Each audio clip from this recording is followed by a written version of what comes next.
भक्ति मुक्ति के दाता सतगुरु ये भटकत प्राण फिरंदा, उस साहिब के हुक्म बिना नी तरवर पात हिलंदा।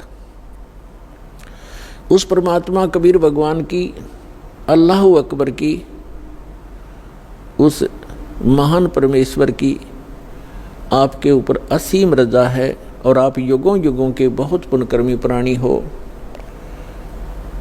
जो ऐसे भाग दौड़ के जीवन से समय निकाल कर यहाँ परमात्मा के दरबार में पहुँच पाते हो। उस परमात्मा की रजा बिना आप यहाँ नहीं आ सकते, आप ये ज्ञान भी नहीं सुन सकते, आप तक ये पहुँच भी नहीं सकता। इस ज्ञान को आप तक पहुँचाने के लिए परमात्मा ने 600 वर्ष पहले प्रयत्न किए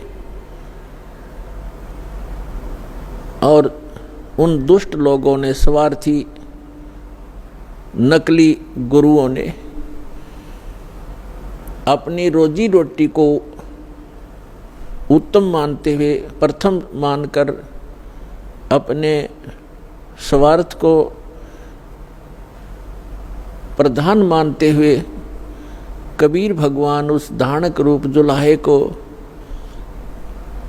बहुत परेशान किया और यथार्थ ज्ञान को हमारे तक, आप तक नहीं पहुंचने दिया। उस परमेश्वर ने वो अमर ज्ञान अपनी वाणी में, सच्चिदानंद घन ब्रह्म की वाणी में, कबीर वाणी में लिपिबद्ध करवा दिया अपनी प्यारी आत्मा धर्मदास जी द्वारा।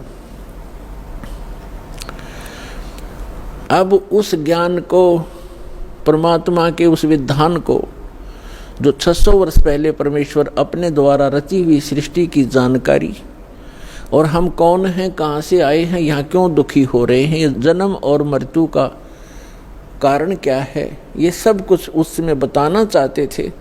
लेकिन इन नकली धर्म गुरुओं ने, इन दुष्ट लोगों ने हमारे तक ये पहुँचने नहीं दिया। परमात्मा का घोर विरोध करा दिया, उनको काटने, मारने, बुरी तरह परेशान करने पर ही लगे रहे, जनता को भ्रमित करते रहे। उस परमेश्वर ने कहा था कि जब 5500 वर्ष कलयुग बीत जाएगा, उस समय सभी अपनी प्यारी आत्माओं को शिक्षित करूंगा, पूरे मानव समाज को,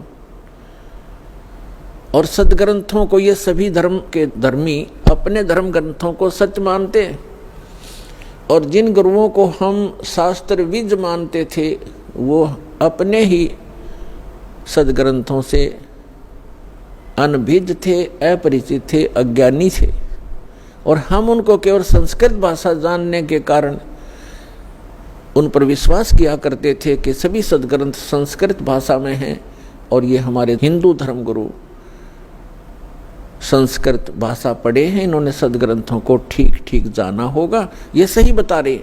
और उनकी एक दाल गलती रही उस समय कि कबीर जुलाहा है, धानक है, और उस समय संस्कृत पढ़ने का अधिकार केवल ब्राह्मण वर्ग को ही था।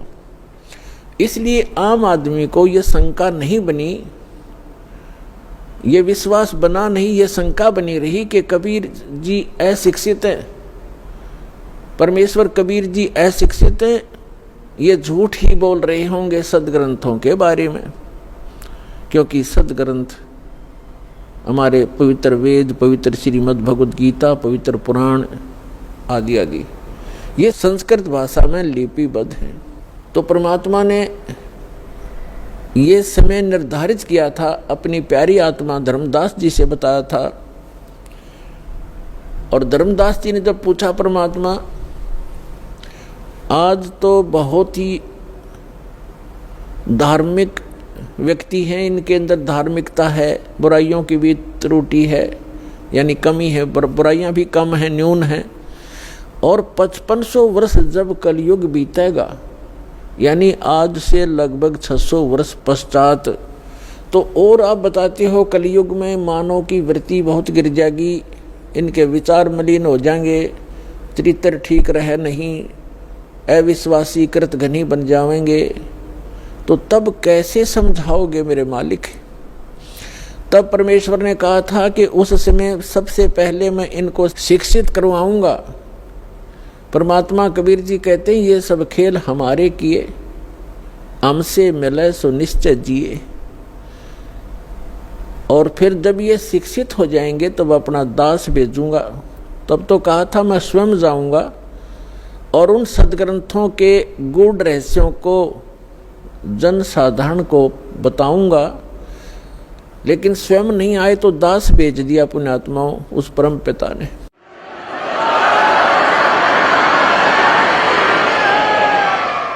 और आज आप देख रहे हो ये इलेक्ट्रॉनिक सिस्टम, इलेक्ट्रॉनिक उपकरण, इंटरनेट सिस्टम, ईमेल, प्रोजेक्टर, ये सीडी, डीवीडी, पेन ड्राइव, जो भी ये टेक्निक परमात्मा ने, ये जो भी टेक्निक है उस परम पिता कबीर भगवान की दी हुई है मानव को।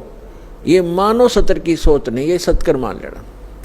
अगर ये मानव की सोच होती तो लगभग 40 लाख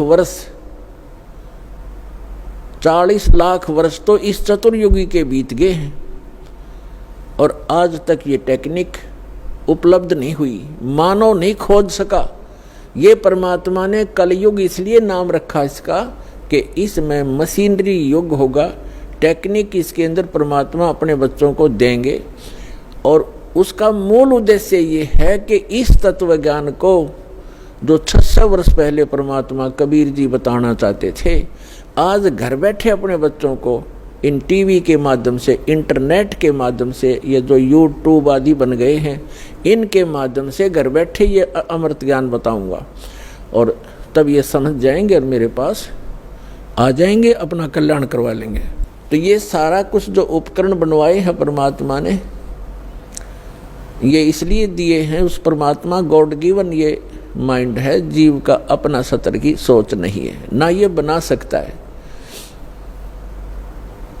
और जैसे अभी इस दास का जन्म हुआ किसान परिवार में, 50 वर्ष पहले जब हम 10-12 वर्ष के थे, हमारे यहाँ जो गेहूं की कनक को निकालते थे उसमें से भूसा अलग और कणक अलग करने के लिए एक 50 मन गेहूं के लिए 1 महीना लगता था। उसके ऊपर बैल घुमाते रहते थे, एक छड़ा बांध के पीछे बैलों के उसको घुमाते रहते थे। कम से कम 1 महीने में जाकर 20 दिन में जाकर के वो बारीक होता था, तब उसको बरसा बरस गेहूं अलग और भूसा अलग करते थे।